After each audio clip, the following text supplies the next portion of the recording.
축원합니다. 혹시 여러분 나나랜드라는 말을 들어보셨습니까? 라라랜드가 아니라 나나랜드라는 말. 요즘에 나온 신조어라고 그래요. 타인의 기준에 맞춰 사는 삶을 거절하고 나를 중심으로 내가 원하는 것들을 스스로 선택하면서 작지만 확실한 행복을 누리며 살겠다는 그 젊은이들의 그 세계관을 의미하는 신조어라고 합니다. 한 젊은이가 마치 자신은 치약 튜브가 된 것 같다라고 고백을 해요. 회사에서 치약을 짜내는 것처럼 잘 나오지 않으면 밑에서 밀어서 강제로 그래서 이렇게 짜내는 그런 느낌이라는 것이죠. 그러다가 빈통이 확인되면 버려지는 그런 느낌이 이 사회라는 거예요. 자신을 그래서 사축이라고 불러요. 회사의 가축이라고 얘기를 하는 거죠. 자신의 인생을 가리켜서 기승전병이다 그렇게 얘기를 합니다. 보통 기승전결 이렇게 얘기를 하는데 기승전병이라고 얘기를 해요. 꾹 참고 열심히 기승전을 했는데 마지막에는 병맛으로 끝나는 슬픈 반전 인생이라는 거죠. 병맛이라는 것도 형편없고 어이없는 그런 상태를 얘기하는 얘기들이라고 그럽니다. 그래서 장유유서의 가치로 꼰대 노릇하고 있는 이 세상에게 더 이상 강요하지 말라라고 저항을 하는 것이죠. 혼밥하고 혼영하고 혼자 밥 먹고 혼자 영화 보고 혼자만 하겠다고 하는 그런 삶을 선택하는 거죠. 불편하고 귀찮고 비효율적인 너는 이제 내 인생에는 더는 없는 것이죠. 그러니까 인생을 살아가면서 나만 있고 너는 없는 그런 인생의 선택을 하며 살아가는 삶, 과연 행복한 삶일 수가 있을까요? 또 이런 선택이 옳은 선택일 수 있을까요? 주님께서는 우리에게 어떤 삶을 살아야 할 것인가 하는 것에 대해서 말씀하시면서 이 마태복음 13장에 천국에 대해서 말씀을 하십니다. 7가지 비유를 들어서 말씀하고 계시는데 그동안 우리는 그 씨 뿌리는 비유, 또 알곡과 가라지 비유, 그리고 겨자씨 비유에 대해서 우리가 살펴보았습니다.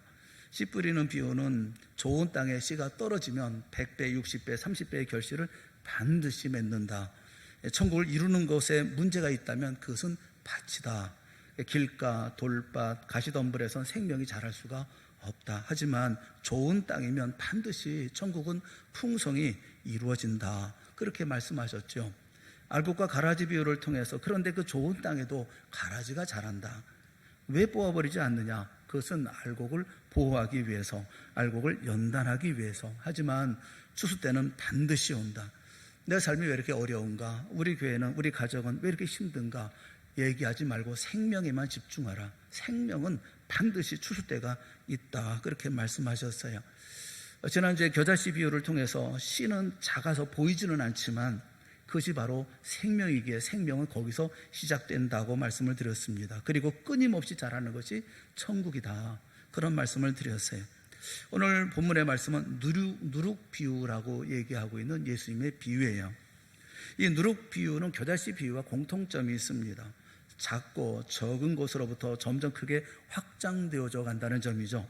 겨자씨 비유는 작은 씨, 아주 작은 씨를 심었는데 새들이 와서 깃들일 만큼 큰 나무가 되었다는 것입니다.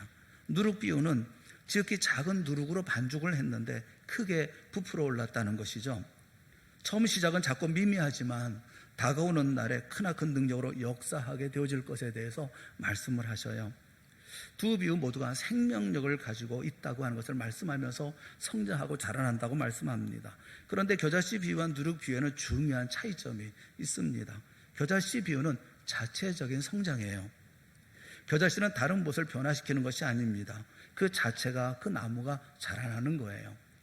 그런데 누룩의 비유는 자신이 밀가루 전부를 변질시켜서 다 누룩이 되게 하는 것입니다.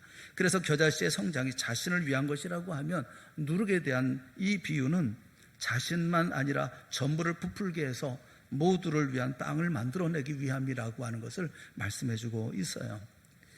이 가루 소말은 보통 가정에서 빵 만드는 데 쓰는 평균 분량이라고 합니다. 그런데 이것이 꽤 많은 분량인 것 같습니다.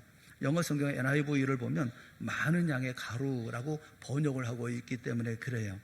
그러니까 하루에 빵을 만드는 데 있어서 최대의 분량을 말하고 있는 것이죠. 적지 않은 분량이라는 거예요. 주부가 빵을 만들기 위해서 미리 반죽을 조금 떼어서 거기에 누룩을 넣어둡니다. 그리고 보관해 두죠. 다음에 새로 반죽할 때 그것을 넣고 반죽을 하는 거예요.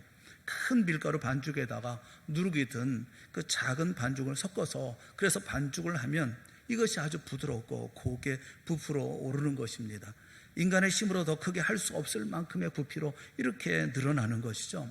이 부풀어 오른 반죽을 요리해서 먹는 거예요. 그러니까 작은 누룩이 큰 밀가루 전부를 다 변화시킨다는 것입니다. 천국은 그 자체를 변화시킬 뿐만 아니라 그 주위도 세계도 변화시킨다는 거예요. 지체 자체의 확장만 있는 것이 아니라 다른 세계에 영향을 주어서 나와 같게 만든다는 것이죠. 작은 누룩이지만 모두를 다 누룩되게 한다는 것입니다. 이 세상을 그리스도의 세계로 믿지 않는 이를 믿는 사람으로 나처럼 변화시켜 나아가는 것을 말하고 있어요.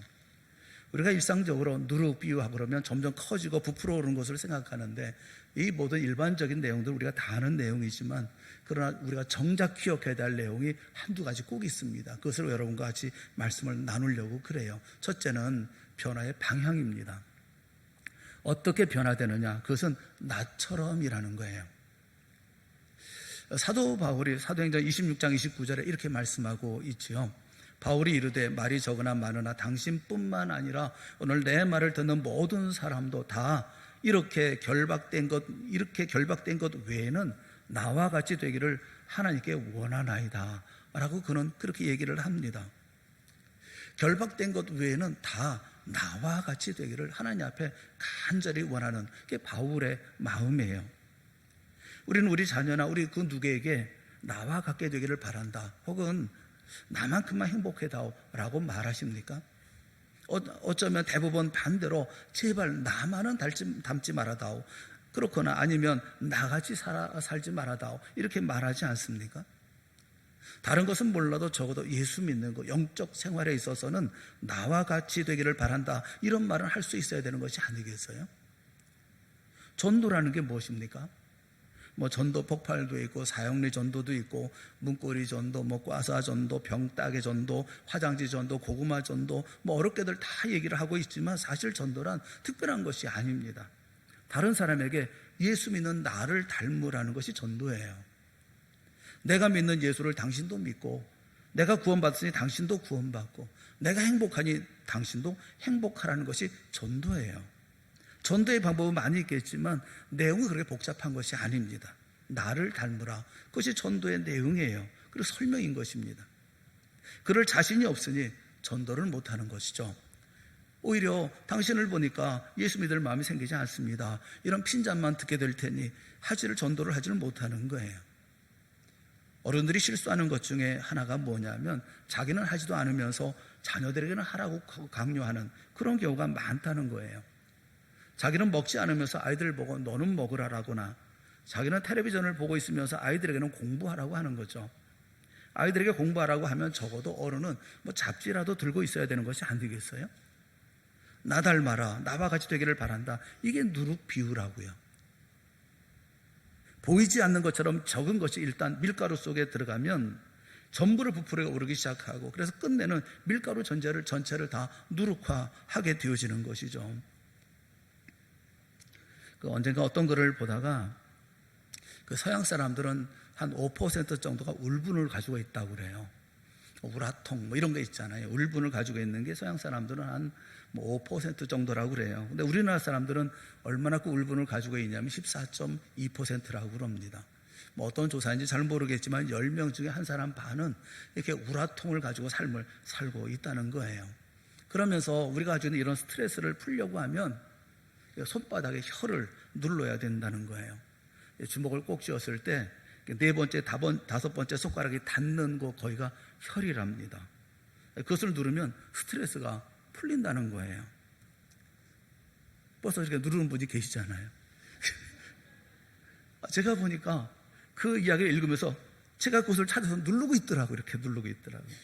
물론 건강을 위해서 그 안마라든가 지압도 필요할 거예요. 그런데 목사가 스트레스가 쌓인다고 손바닥을 누르면서 그 지압이 나고 있고 제 모습을 생각해 보니까 그냥 우습기가 짝이 없더라고요. 이거 내가 할 일인가 그런 생각이 들더라고요. 고린도후서 5장 17절에 있는 말씀을 우리 한번 같이 보았으면 좋겠어요. 고린도후서 5장 17절 다 같이 시작. 그런즉 누구든지 새로운 피조물이라. 이전 것은 지나갔으니 보라 새 것이 되었도다. 어떻게 되었다고요? 그리스도 안에 있으면 새로운 피조물이라. 보라 새 것이 되었도다. 새 것은 어떻게 살아야 하는 것입니까? 새 것의 삶이라는 게 뭐죠? 새로운 피조물이라는 건 어떤 것입니까? 예수 그리스도를 믿게 되면 성품이 변하는 게 맞습니다. 못된 성품, 사탄의 억압된 성품이 변하기 시작합니다. 예수 믿고 성격이 변하지 않는다면 여러분 스스로 한번 의심해 봐야 해요. 가짜일 가능성이 농후하기 때문에 그렇습니다. 옛날 모습 그대로 있다고 한다면 그 예수 믿는 사람이겠습니까? 예수 믿으면 반드시 성품이 변합니다. 뿐만 아니라 가치관의 변화도 옵니다. 사물을 보는 시각이 달라지죠. 돈을 보는 시각, 성공을 보는 시각이 달라집니다. 선과 악에 대한 기준도 달라집니다. 하나님의 백성으로 새롭게 태어나는 거죠. 세속적인 가치관에서 떠나서 성경의 가치관을 갖게 되어지는 거예요. 그래서 예수님과 같은 행동, 또 예수님처럼 거룩한 삶을 살고자 하는 그런 간절한 안타까움을 가지고 있는 것이죠. 상상할 수 없는 그런 사람으로 변화되어져 가는 것입니다. 이게 새로운 피조물이고 또 새것된 모습이 아니겠습니까? 근데 그것으로 끝이 아니라는 거예요. 이렇게 천국을 진정으로 소유한 사람은 자기가 구원받은 하나님의 아들이 되어서 삶 속에 천국의 삶을 누릴 뿐만 아니라 자신도 모르는 사이에 세상을 변화시켜 나아간다는 겁니다. 예수님은 마태복음 5장에 너는 세상의 소금이니 또 너희는 세상의 빛이라 말씀하셨어요. 부패한 세상, 불의와 부정이 만연한 이 세상에서 의로운 그리스도인들이 비록 소수이며 아무 힘없는 존재일지라도 그 자체가 소금이에요. 소금은 소리 지르지 않아요. 가만히 있어요. 그러나 주위를 변화시킵니다. 이게 크리스찬들이 사회개혁에 대한 원리로 갖고 있는 거예요. 지난날 기독교를 박해했던 사람들에 대한 기록을 보면 공통점이 있습니다. 그것은 기독교는 연병과 같다 이렇게 말했다는 것입니다. 우리나라 대원군 시절에도 기독교를 뿌리 뽑기 위해서 가지내를 썼는데 그 이유는 예수쟁이들이 그대로 내버려두면 연병처럼 번져서 성한 사람이 없게 될 것이라는 우려 때문에 그랬다는 것입니다. 여러분 미국의 조상에 대한 기록을 보면 그들의 조상은 그 청교도라는 것을 우리가 알고 있죠. 퓨리탄이라는 것을 압니다. 청교도 정신은 훌륭해요. 오늘의 미국이 저렇게 번영하게 된 것도 다름 아닌 청교도들의 그런 신앙과 경건한 행위에서 비롯되어졌다고 그래요. 그러면 이 청교도들의 조상은 누굽니까? 놀랍게도 이들의 조상은 해적의 대명사라고 얘기하는 바이킹이라고 그럽니다. 이들 바이킹은 바다와 싸우면서 해적질을 하기 때문에 노젓는 거 비롯해서 이렇게 약탈하는 거, 그래서 매사에 생각을 많이 하고 또 머리도 대단히 영특하고 우수했다고 그럽니다. 이 머리 좋은 해적들이 해적의 후에 자신들의 자녀들을 어떻게 훌륭하게 이어나갈 것인가 하는 것을 고민하고 생각한 끝에 내렸던 결론이 깨끗한 여자를 만나서 결혼을 하는 것, 이렇게 생각을 했다는 것입니다. 당시 주변의 여자들은 방탕하고 병도 많고 또 위험해서 결혼하기가 두렵고 좋은 자식을 기대할 수가 없었답니다. 그래서 그들이 택한 것이 기독교인이었다는 거예요. 이 나라 저 나라 약탈하러 다니면서 기독교 여성들이라면 무조건 마구 잡아다가 그래서 강제로 결혼을 했어요. 그렇게 결혼한 여인들은 비록 억지로 끌려와서 그래서 해적의 아내가 되었지만 자기가 낳은 아이만큼은 신앙으로 믿음으로 키웠던 거죠. 성경을 가르치고 말씀을 가르치고 기도를 가르치고 그리고 깨끗하게 키우느라고 온 정성을 다했다는 것입니다. 이렇게 자란 이들이 바로 청교도들의 조상이 되었다는 거예요. 바이킹이 아무리 큰 소리치고 칼을 휘두른다 해도 가문은 완전히 여자들에게 빼앗긴 것이죠. 나약한 여인들이 강제로 끌려와서 눈물을 흘리며 마지못해 살았지만 이들이 바로 누룩이었던 것입니다. 초대교회 소수의 크리스찬들은 그들이 소유한 복음의 능력으로 로마를 뒤엎었습니다. 종교개혁 당시에 몇몇 사람들의 마음속에 불탔던 그 복음이 유럽 전체를 불태웠죠. 주님 뜻대로 살기 위해서 떠났던 그 청교도들, 새로운 국가를 세우기 위해서라기보다는 주님을 잘 섬기기 위해서 떠났던 그들이 미국 사회를 변화시켰어요. 오늘 한국 교회와 크리스찬들이 이 사회에서 과연 누룩과 같은 역할을 하고 있느냐라고 묻는다고 하면 거기에는 의심이 많이 들어요. 어쩌면 우리는 누룩의 흉내를 내고 있는지도 모르겠습니다. 이 땅에 교회가 그렇게 많고 크리스찬들이 그렇게 많지만 이 사회는 여전히 아직도 갈등과 부정부패가 많고 음란하고 지옥 같은 모습을 하고 있을 때 그것은 왜 그럴까 하는 것을 생각해 보신 적이 있습니까?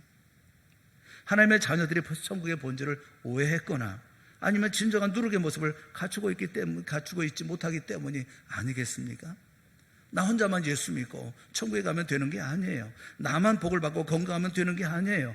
우리가 살고 있는 이 세상을 변화시키지 않는다면, 내 가족이 나로 말미암아 변화되지 않는다고 한다면, 그렇게 얘기하는 우리 교회가 나로 말미암아 변화되지 않는다고 한다면 내가 그 누룩의 역할을 감당하지 못하고 있기 때문이 아니겠습니까? 나 한 사람이 소금과 빛의 역할을 진정으로 감당한다면 분명 한국 사회는 총체적인 어떤 충격적인 변화가 일어나게 되어질 줄로 믿습니다. 이것이 변화의 방향이에요. 누구처럼? 나처럼. 또 한 가지 우리가 생각해야 될 것이 뭐냐 하면, 그런데 변화의 원인이에요. 그 변화의 원인은 뭐냐? 무엇이 변화시키느냐 하는 거예요. 바로 예수님이라고 우리가 꼭 알아야 된다는 겁니다. 성경에는 누룩을 말씀할 때 좋은 비유로서의 누룩만 아닌 악의 상징으로서 누룩이 표현된 것이 참 많습니다. 악한 생각, 악한 행위, 이런 것이 영향을 끼쳐서 자꾸만 번져나가는 것을 누룩이라고 말씀하셨어요. 예를 들면 누가복음 12장 1절에 보면 예수께서 먼저 제자들에게 말씀하여 이르시되 바리새인들의 누룩 곧 외식을 주의하라, 그렇게 말씀하셨어요. 이 외식주의가 아주 쉽게 빠르게 전염된다는 것입니다. 한 사람이 외식하면 그 영향을 다른 사람이 빠르게 전달받게 되어지고, 그래서 전체가 율법주의로 굳어지게 되어진다는 거예요. 그래서 바리새인들의 외식, 그 누룩을 주의하라, 그렇게 말씀하셨어요. 사도 바울도 고린도전서 5장 6절부터 8절 말씀에 보면 너희가 자랑하는 것이 옳지 아니하도다. 적은 누룩이 온 덩어리에 퍼지는 것을 알지 못하느냐. 쭉 넘어가서 맨 뒤에 보면 누룩이 없이 오직 순전함과 진실함의 떡으로 하자, 그렇게 말씀하고 있어요. 교회 안에 좋지 못한 한 사람으로 인해서 말썽이 생기고 오해가 쌓이고 없어야 할 행동, 나쁜 버릇, 나쁜 사상들이 퍼져나가는 것을 우리가 쉽게 볼 수 있죠. 구약 성경에 보면 재물에는 누룩을 섞지 못하도록 되어 있습니다. 누룩을 섞지 않고 발효되지 아니한 무교병, 이걸 하나님께 드리라, 그렇게 명령하고 있습니다. 누룩, 이것은 바로 악의 영향이 대단하기 때문에 그런 것이죠. 마치 전염병처럼 무섭게 번져나가는 악을 경계하시는 그런 말씀이에요. 누룩은 이렇게 무섭게 번져나간다는 것입니다. 무섭게 영향을 끼친다는 거예요. 그런데 우리가 세상에 누룩이라고요? 이렇게 생각하면 절망이죠. 우리가 무슨 힘이 있습니까? 무슨 방법이 있습니까? 무슨 능력이 있습니까? 세상에서 가장 힘든 게 목회하면서 보니까 사람이 변화되는 거더라고요. 사람은 쉽게 변화되지 않습니다. 아무리 얘기해도, 아무리 교육해도, 아무리 지켜보고 또 여러 가지로 우리가 노력을 해도 사람은 변화되지 않습니다. 스스로 변화되기 전에는 변화가 안 되더라고요. 내 자식도 변화시키지 못하는 내가, 내 남편도 변화시키지 못하는 내가, 내 아내도 변화시키지는 못하는 내가 어떻게 세상을 변화시켜 나아갑니까? 그런데 주님께서는 천국은 무엇과 같으냐면 전부 하나도 남김없이 모두 부풀게 한 누룩과 같다, 그렇게 말씀하고 계세요. 어떻게 그럴 수가 있습니까? 그것은, 변화시키는 것은 내가 아니기 때문에 그렇습니다. 변화는 내 안에 계시는 예수님이 하시는 일이기 때문에 그런 거예요. 능력은 내가 아니라 내 안에 있는 말씀인 거예요. 내 안에 있는 복음인 거예요. 사랑하는 여러분, 정확히 우리가 알았으면 좋겠어요. 누룩에 대한 비유를 하면, 말씀을 하면 우리가 나가서 세상을 어떻게 변화시킬 것을 생각하는데 천만의 말씀이에요. 우리는 변화시킬 수가 없어요. 우리는 세상을 향해서 나아가고 또 나가도 세상은 변화되지 않습니다. 우리가 세상을 변화시키고 우리가 가정을 변화시키고 우리가 교회와 사회를 변화시키는 게 아니에요. 우리 안에 예수님이 계셔서 예수님 때문에 내가 변화되어졌던 것처럼 예수님 때문에 가정도 변화되는 거고, 예수님 때문에 교회도 변화되는 것이고, 예수님 때문에 세상도 변화되는 거예요. 그렇기 때문에 예수 없는 껍데기 크리스찬이라고 하면, 나만 성공하고 나만 건강하고 나만 축복받기를 바라는 사람들이 교회에 구름처럼 보인다 하더라도 세상은 절대로 변하지 않아요. 누룩은요, 반죽된 밀가루에 접촉이 안 되면 소용이 없습니다.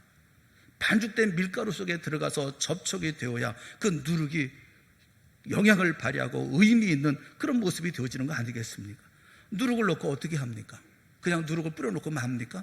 치대잖아요. 반죽을 하잖아요. 내가 먼저 내 안에 예수 그리스도로 반죽이 되고 그렇게 된 내가 세상과 반죽이 되면 다 누룩이 되는 거 아니겠어요? 교회 안에서 할렐루야 아멘을 아무리 외친들 무슨 소용이 있습니까? 반죽이 돼야죠. 치대야 되는 거죠. 무엇으로요? 예수님으로요, 말씀으로요, 복음으로요, 진리로요. 그게 능력이죠. 그게 생명 아닙니까? 거기에 천국이 있고 그 천국이 세상의 천국으로 나아가는 부풀어지는 그런 모습을 갖게 되어지는 것이 아니겠어요? 이렇게 예수 그리스도로 말미암아 이렇게 집중하며 살아가는 그런 삶이 우리 가운데 있어줘야 한다는 거예요. 세상을 향해서 나가서 뭐 세상을 부풀리고 하는 것을 생각하기 이전에 내 안에 먼저 누룩으로부터 말미암아 내가 누룩되어지는 모습이 있어야 되는 것이 아니겠냐는 것입니다. 손양원 목사님을 가르쳐서 우리는 사랑의 원자탄이라고 그래요. 그분에게는 그 삼남 삼녀가 있었죠. 그 가운데 두 아들이 순교를 당했잖아요. 동인이 동신이라고 하는 두 아들이 순교를 당했잖아요. 순교 당하고 난 다음에 손양원 목사님의 9가지 감사가 있어요. 첫째는 나 같은 죄인의 혈통에서 순교의 자식이 나오게 하셨으니 감사합니다 라는 것이고요. 두 번째는 많은 성도 중에서 이런 보배를 내게 맡겨주셨으니 감사합니다. 세 번째는 삼남 삼녀 중에서 가장 아름다운 두 아들을 바치게 하시니 감사합니다.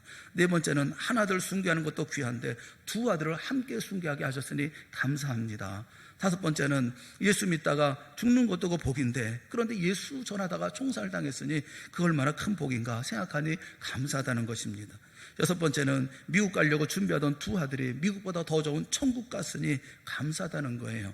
일곱 번째는 내 아들 죽이는 원수를 회개시켜서 아들 삼고자 하는 마음을 주시니 감사하다는 것입니다. 여덟 번째는 순교의 열매로 내 아들 두 아들이 순교한 열매로 무수한 천국의 아들들이 생겨날 것을 생각하니 참 감사하다는 것입니다.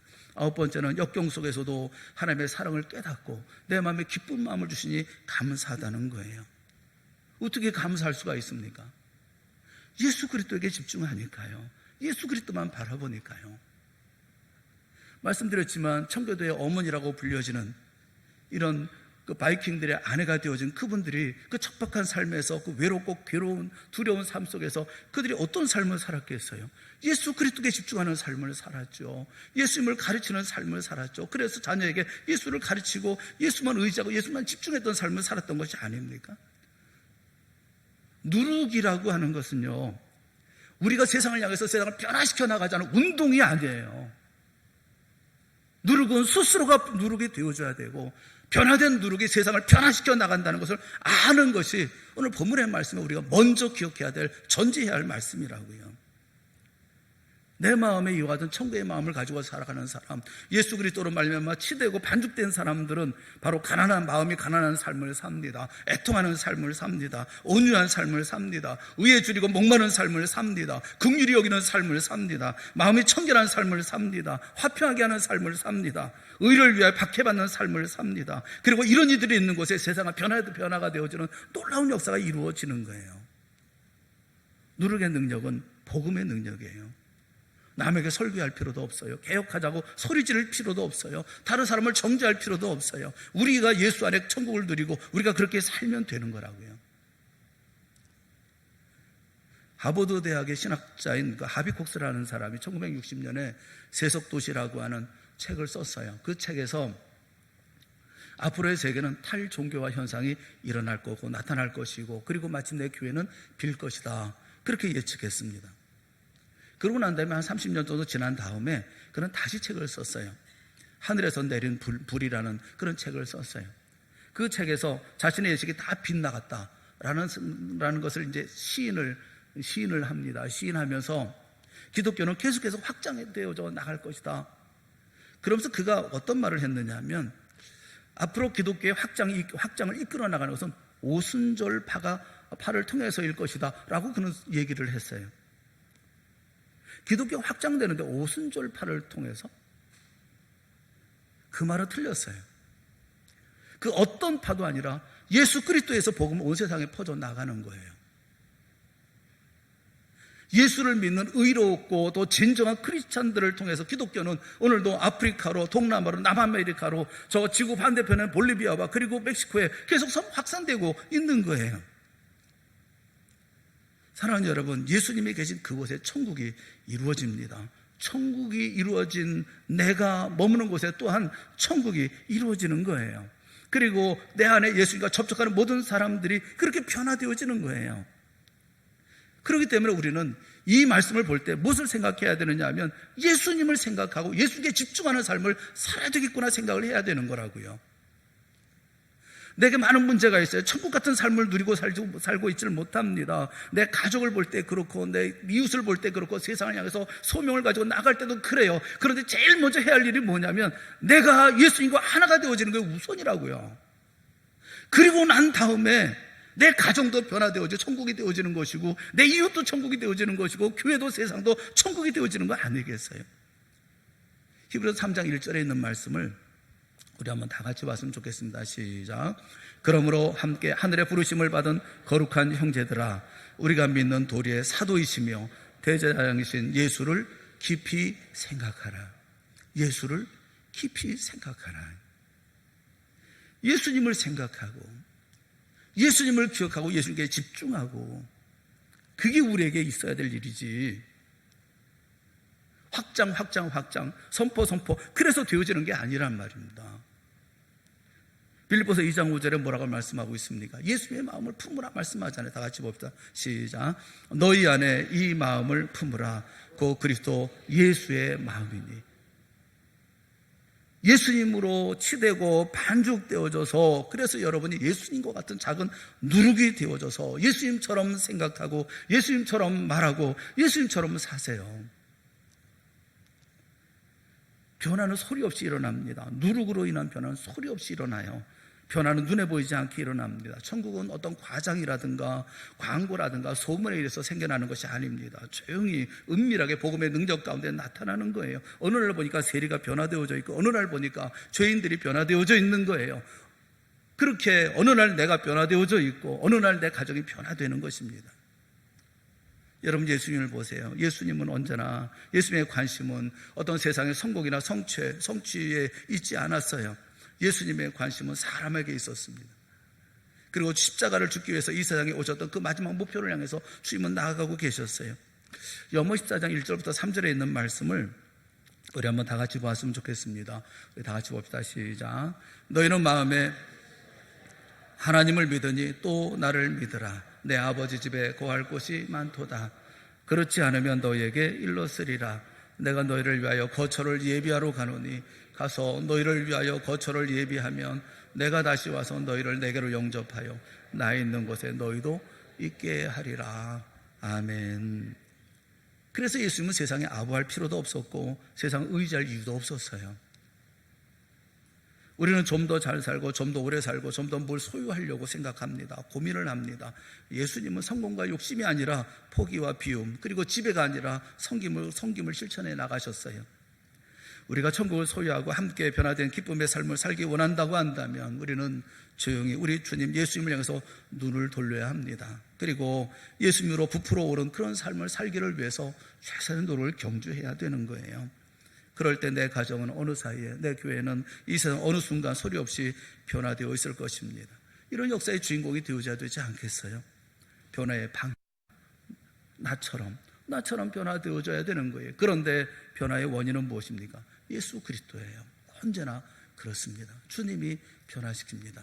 우리가 주님을 향해서 집중해 나아갈 때 이런 놀라운 아름다운 역사가, 천국 같은 역사가 우리 가운데 이루어지는 거예요. 방법으로, 그리고 우리가 좀 수단으로, 우리가 능력으로 되어지는 게 아니잖아요.